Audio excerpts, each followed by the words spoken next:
ይህ ስፍራ ዛሬ ላይ ሆኜ ስራመድበት ሁለት መልክ ይሰጠኛል። የእንቁ አባቶቼ ሞት ሳስብ የሐዘን ስሜቱ ትጥቄን ያላላዋል።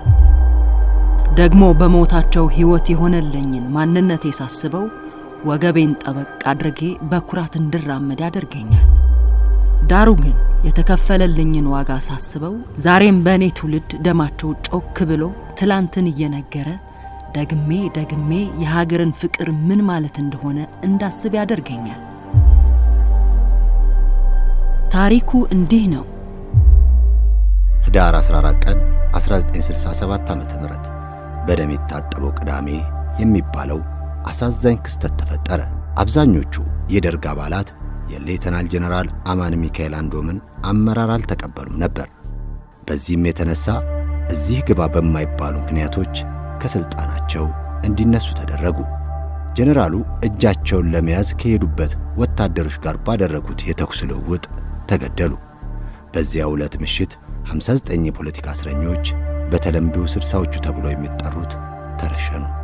አንደኛ ጸሐፊ ትእዛዝ አክሊሉ ሀብተወልድ፣ ሁለተኛ ልዑል ራስ አስራተ ካሳ፣ ሶስተኛ ልጅ እንዳልካቸው መኮንን፣ በጠቅላላው ከዚህ በላይ ስማቸው በዝርዝር የተገለጸው 60 ሰዎች ትናንት ህዳር 14 ቀን 67 ዓመተ ምህረት የሞት ቅጣት ተፈጽሞባቸዋል።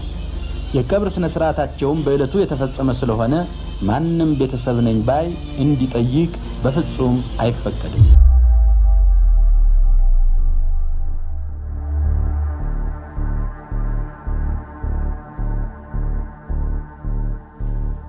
ስም ከመቃብር በላይ እንደሆነ የነዚህ ጀግኖች ታሪክ ያው ምስክር ነው። ከእልፎቹ አይበገሬዎቹ ለዛሬ የሀብተወልድ ቤተሰቦች ይዘን እንዝለቅ። መኮንን ሀብተወልድ፣ አካለ ወርቅ ሀብተወልድ፣ አክሊሉ ሀብተወልድ በዘመናዊቷ ኢትዮጵያ ደማቅ ተጋድሎ አድርገው ሀገራቸውን በየፊናቸው በታላቅ ክብር ያገለገሉ እንቁ የሀገር ፍቅር ምሳሌዎች። የህይወት ጉዟቸው ከጅማሬ እስከ ፍጻሜ እንቃኝ።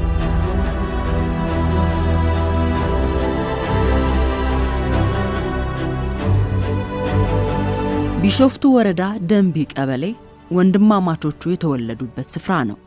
የሁሉም ታላቅ የሆኑት መኮንን ሀብተወልድ ነበሩና አባታቸው ገና በልጅነታቸው በሞት ሲያጡ ኃላፊነቱ የመኮንን ሀብተወልድ ነበር ወንድሞቻቸውን የማሳደግ።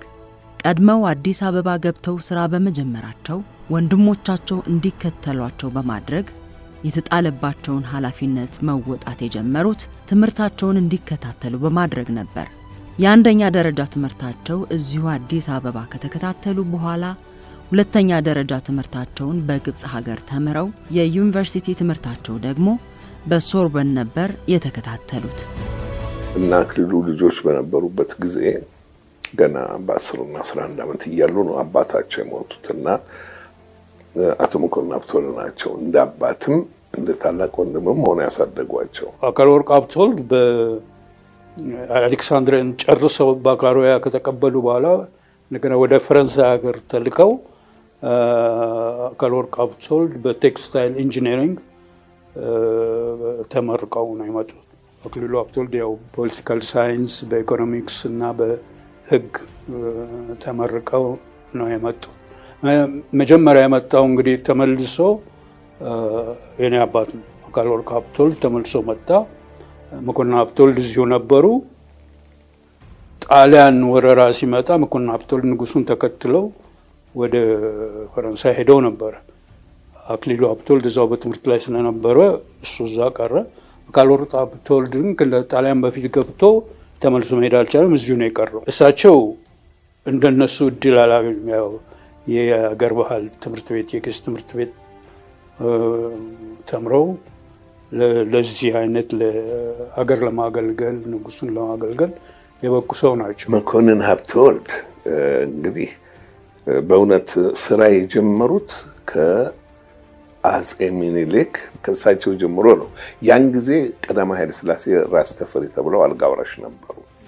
ከዛን ጊዜ ጀምሮ ነው እንግዲህ የበርሻም በአድሚኒስትሬሽንም በምን የሚመሯቸው የነበረው። መኮንን ሀብተወልድ ብዙውን እድሜያቸውን ያሳለፉት ለአንድነት የሀገር ፍቅር ማህበርን በማቋቋም ለምሳሌ እስላም ሃይማኖት ተከታዮች ወደ መካ መዲና ሲሄዱ እንዳይቸገሩ በማለት አገር ፍቅር ማህበር ውስጥ ድንኳን ሰርተው ከየጠቅላይ ግዛቱ የሚመጡት የት ያድራሉ በማለት እዛ እንዲያድሩ ከዛም ብሎም የይለፍ ወረቀት እዛው እንዲዘጋጅላቸውና ቪዛ እየተሰጠ ቶሎ ወደ ቀኑ ሳያልፍባቸው ወደ መካ መዲና እንዲሄዱ ያደረጉ ትልቅ ሰው ናቸው። በዚህም ብዙ የእስላም ሃይማኖት ተከታዮች ሼኮች ያመሰግኗቸው ነበር። ምክንያቱም ከጅማ ከሐረር ከምን መጥተው አይሮፕላን እዚህ ለመውሰድ የሚችሉ ሰዎች ማደሪያ የለም፣ ምግብ የለም። ይህን ሁሉ እሳቸው እዛ ይችሉ ነበር። በዚህ ይመሰገኑ ነበር።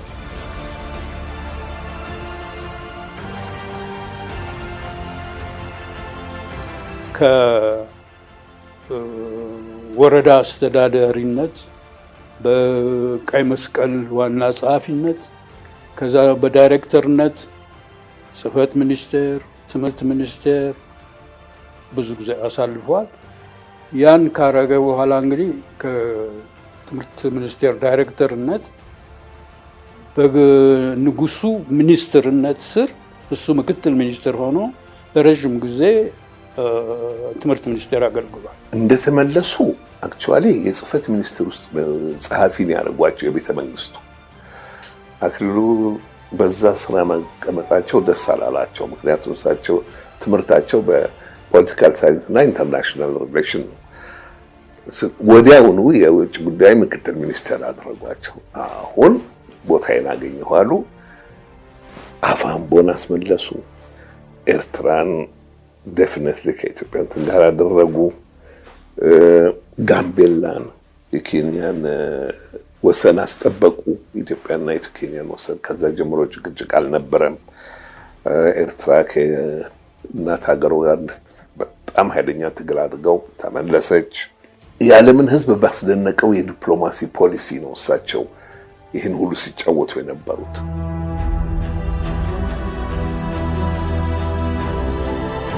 ጸሐፊ ትእዛዝ አክሊሉ በጣም ጨዋ፣ ሩህሩህ፣ ደግ ሰው፣ ሀገራቸውን የሚወዱ ታሪካቸውን አገላብጬ ደግሞ ሳነብ አንደኛ ወንድማቸው ትምህርት ሚኒስትር ነበሩ አቶ አካለ ወርቅ፣ እሳቸውም ጋር ብዙ ጊዜ በጋዜጠኝነት እመላለስ ነበር። ሁለቱም ጥሩ ትምህርት ያገኙ ፈረንሳይ ሀገር የተቀረጹ ሰዎች ነበሩ።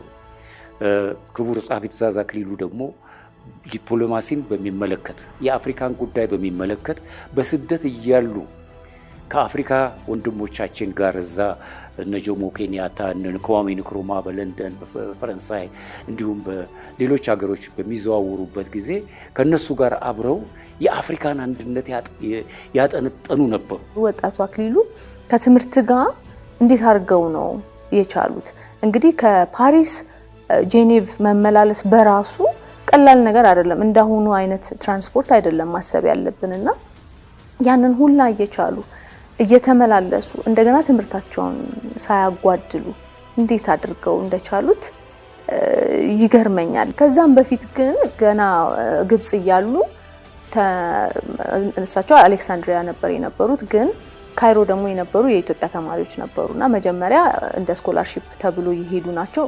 ግን ከዛ ከሄዱ በኋላ ያን ገንዘቡም ምኑም እርዳታውም ቀረና አሌክሳንድሪያ ወዳሉት ተማሪዎች ሲያመለክቱ አዱን ብለው ሲያመለክቱ ልብስ አሰባስበው እንደዚህ አድርገው ሄደው እንትን አደረጓቸው፣ አገዟቸው።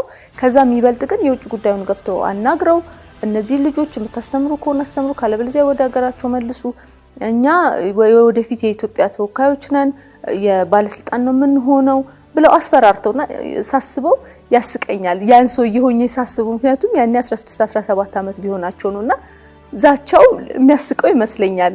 የአንድ ሀገርን የውጭ ጉዳይ ሚኒስትር ገብተሽ እንደዚህ አይነት ንግግር በናገር በጣም ለወገን ተቆርቋሪነት ነው። ብዙ ነገር ደርሶበታል። ያኔ ጣሊያኖች ትልቁ ስራቸው የተማረ ኢትዮጵያዊን የፈለጉ ማጥፋት መግደል ነበር። ስለዚህ እንደ ገበሬ ሆኖ እዛው የተወለደባት ሀገር ባዶ